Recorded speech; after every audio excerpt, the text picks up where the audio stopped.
Father সেলফ ইউনিট 2 সামি আশা করল দ্যাট উইথ দিস এটার সাথে his father would be made to see why he must avoid school for the day. তার বাবা দেখতে পাবে কেন সে সেদিনের জন্য স্কুল অ্যাভয়েড করতে চেয়েছিল, কেন সে অ্যাভয়েড করবে, কেন সে এড়িয়ে যাবে, কেন সে যাবে না। But father's behaviour took an unexpected turn. কিন্তু তার বাবার ব্যবহার বিহেভ থেকে আসছে, বিহেভ ভার্ব ফর্ম, তার নাউন ফর্ম বিহেভিয়ার। তার বাবার ব্যবহার টুক অ্যান আনএক্সপেক্টেড টার্ন, একটি অপ্রত্যাশিত মোড় নিল। আনএক্সপেক্টেড টার্ন, অপ্রত্যাশিত মোড়।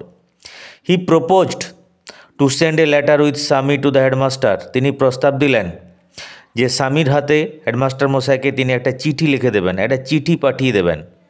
হি প্রপোজ প্রস্তাব দেওয়া। তিনি প্রস্তাব দিলেন two send a letter with স্বামীর সাথে একটা চিঠি পাঠিয়ে দেবেন টু দ্য হেডমাস্টার, প্রধান শিক্ষক মহাশয়কে। No amount of protest from Swami would make him change his mind. স্বামীর কোনো প্রতিবাদেই তিনি তার মন বদলালেন না, তিনি তার সিদ্ধান্ত বদলালেন না। নো অ্যামাউন্ট অফ প্রোটেস্ট, কোনো রকম প্রতিবাদ, ফ্রম স্বামীর তরফ থেকে, would make him change his mind, তাকে তার মন বদলাতে পারল না। অর্থাৎ তিনি কিছুতেই তার সিদ্ধান্ত থেকে সরে এলেন না যে তিনি চিঠি পাঠাবেনই। বাই দ্য টাইম স্বামী was ready to leave for school, যে সময়ে স্বামী স্কুলের জন্য প্রস্তুত হলো, father had composed a long letter to the headmaster. বাবা প্রধান শিক্ষক মহাশয়কে একটা দীর্ঘ চিঠি লিখে দিলেন। লং লেটার, দীর্ঘ চিঠি। কম্পোজ, রচনা করা, এখানে লিখে দেওয়া অর্থে লিখে দিলেন। He put it in an envelope, তিনি একটা খামে এটা ঢোকালেন। অ্যান্ড সিল ইট, খামের মুখটা সিল করে দিলেন, বন্ধ করে দিলেন। What have you written father, বাবা তুমি কি লিখলে, কি লিখেছ? স্বামী জিজ্ঞেস করল। অ্যাপ্রিহেন্সিভলি, আশঙ্কার সাথে। অ্যাপ্রিহেনশন, তার থেকে আসছে অ্যাপ্রিহেন্সিভ, আশঙ্কামূলক চিত্ত, অর্থাৎ মনে ভয় রয়েছে এরকম। আশঙ্কার সাথে স্বামী জিজ্ঞেস করলো, কোনো উল্টোপাল্টা লিখিনি তো? নাথিং ফর ইউ, তোর জন্য কিচ্ছু লিখিনি। Give it to your headmaster, এটা প্রধান শিক্ষক মহাশয়কে দিবি। And go to your class, তারপরে ক্লাস চলে যাবি। Have you written anything about our teacher Samuel, আমাদের শিক্ষক মহাশয় স্যামুয়েলকে নিয়ে তুমি কিছু লিখেছ? ইয়াস, প্লেন্টি অফ থিংস, হ্যাঁ প্রচুর, প্লেন্টি, এ লট অফ, প্রচুর, অনেক কিছু লিখেছি। What has he done father, বাবা উনি কী করেছেন? Everything is there in the letter, সব চিঠিতে লেখা আছে। Give it to your headmaster, তোদের প্রধান শিক্ষক মহাশয়কে এটা দিবি। স্বামী ওয়েন্ট টু স্কুল, স্বামী স্কুলে চলে গেল। Feeling that he was the worst boy on earth, পৃথিবীর সব থেকে খারাপ ছেলে এরকম নিজেকে মনে করে স্বামী সেদিন স্কুল গেল। একটা পাপবোধ, একটা ইনজিওর্ড মেরিটেসে ভুগছে। অর্থাৎ স্যামুয়েল শিক্ষক মহাশয় মোটের উপর খারাপ নয়, কিন্তু স্বামী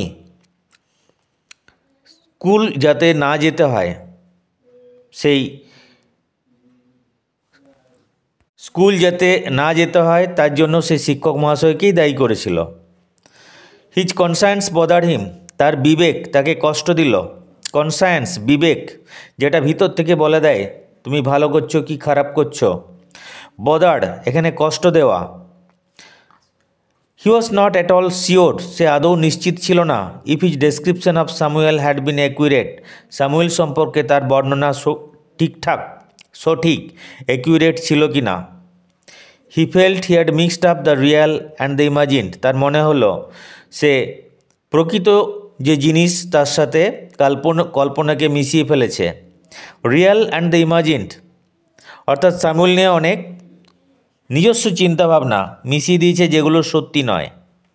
স্বামী stopped on the road side, স্বামী রাস্তার ধারে একবার থামলো। স্টপ থেকে আসছে স্টপড, স্বামী রাস্তার ধারে থামলো। To make up his mind about Samuel, স্যামুয়েলকে নিয়ে তার মন স্থির করতে। Samuel was not such a bad man after all, মোটের উপর স্যামুয়েল খুব একটা খারাপ লোক ছিল না। Personally he was much more friendly than the other teachers, ব্যক্তিগতভাবে অন্যান্য শিক্ষক মহাশয়দের তুলনায় তিনি অনেক বন্ধুভাবাপন্ন। মাচ মোর ফ্রেন্ডলি, অনেক বন্ধুভাবাপন্ন। অর্থাৎ ছাত্রছাত্রীদের সাথে তিনি খোলা মনে মেশেন, বন্ধুর মতো। Swami also felt Samuel had a special regard for him. স্বামীরও মনে হলো, ফিল থেকে আসছে ফেল্ট, যে তার প্রতি স্যামুয়েলের বিশেষ স্নেহ ভালোবাসা রয়েছে। রিগার্ড অর্থে এখানে স্নেহ ভালোবাসা। Swami's head was dizzy with confusion. বিভ্রান্তিতে তার মাথা ঘোরাচ্ছিল। ডিজি, ইমব্যালেন্স, তার মাথা ঘোরাচ্ছিল, সে ঠিক রাখতে পারছিল না। He could not decide if Samuel really deserve the allegations made against him in the letter. সে সিদ্ধান্ত নিতে পারছিল না যে স্যামুয়েলের বিরুদ্ধে চিঠিতে যে সমস্ত এলিগেশন, অভিযোগ আনা হয়েছে, সে সেটার যোগ্য কি না। If Samuel really deserve, Samuel তার যোগ্য কি না, এটা ঠিক হয়েছে কি, স্যামুয়েলের বিরুদ্ধে যে সমস্ত অভিযোগ আনা হয়েছে এটা কি সঠিক, এই একটা চিন্তাভাবনা স্বামীকে কুরে কুরে খাচ্ছিল। The more he thought of Samuel, যত সে স্যামুয়েল নিয়ে ভাবছিল, দ্য মোর স্বামী গ্রিভ ফর হিম, তত তার জন্য স্বামীর খুব দুঃখ হচ্ছিল। গ্রিভড, তার ভিতর থেকে একটা দুঃখবোধ কাজ করছিল যে এটা আমি ঠিক করলাম না। স্যামুয়েল সম্পর্কে বাবাকে উল্টোপাল্টা বলে, স্যামুয়েল নিয়ে হয়তো বাবা অনেক কড়া কড়া কথা প্রধান শিক্ষক মহাশয়কে লিখে দিয়েছেন।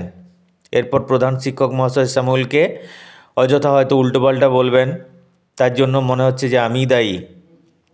Two recall Samuel's dark face, his thin moustache, unshaven cheek and yellow coat. স্যামুয়েলের কালো মুখমণ্ডল, হয়তো তার গাত্রবর্ণ কালো।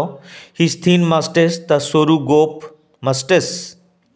আনসেভেন চিক, না কামানো গাল, অর্থাৎ গালে দাড়ি ভর্তি গাল। অ্যান্ড ইয়েলো কোট, তার হলুদ বর্ণের কোট। এগুলো মনে করে ফিল্ড স্বামীনাথন উইথ সরো, স্বামীনাথনকে দুঃখে ভরে দিল। স্বামী যখন এগুলো নিয়ে ভাবছিল, তার খুব দুঃখ হচ্ছিল।